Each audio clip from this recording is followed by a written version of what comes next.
Hola, en este vídeo presentaré un análisis estadístico sobre el caso del colapso de un edificio, utilizando herramientas de estadística descriptiva para interpretar variables poblacionales, geotécnicas y sísmicas relacionadas con este evento. La estadística aplicada a la ingeniería permite analizar información técnica para evaluar el comportamiento de estructuras, materiales y condiciones del entorno.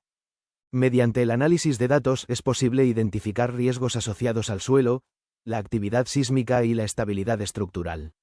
La estadística es una herramienta fundamental en la ingeniería, ya que permite analizar datos y comprender fenómenos complejos como los sismos y las fallas estructurales. En este caso se estudiaron variables relacionadas con la población afectada, la resistencia del suelo, el nivel freático y los eventos sísmicos registrados en la región.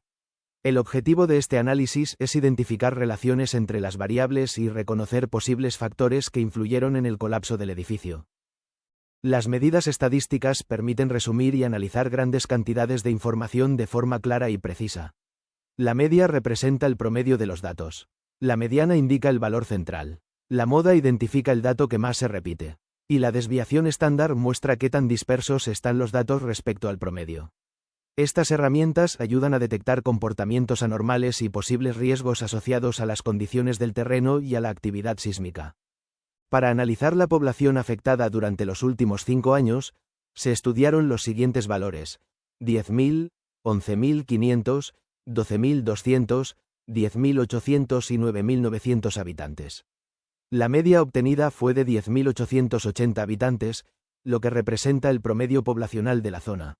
La mediana fue de 10.800 habitantes, indicando el valor central de los datos analizados.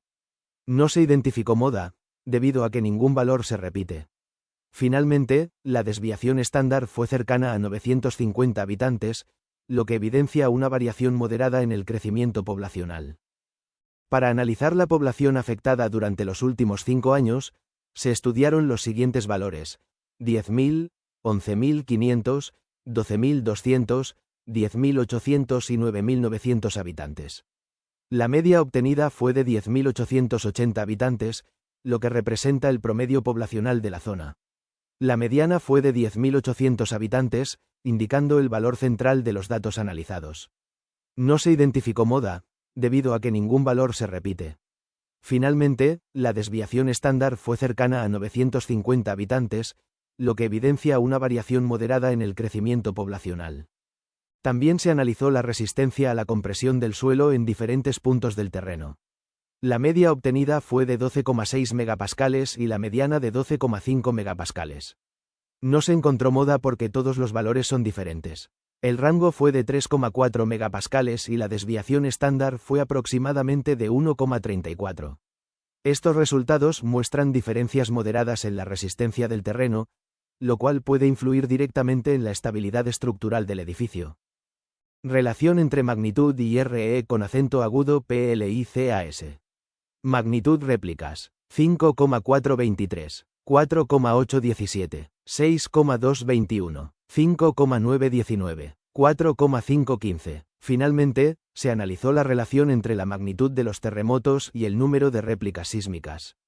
Los resultados muestran una relación positiva moderada, ya que los terremotos de mayor magnitud suelen generar una mayor cantidad de réplicas. Esto permite inferir que la actividad sísmica pudo contribuir al deterioro progresivo de la estructura del edificio. Como conclusión, el análisis estadístico permitió identificar posibles factores asociados al colapso del edificio, especialmente relacionados con las características geotécnicas y la actividad sísmica de la región.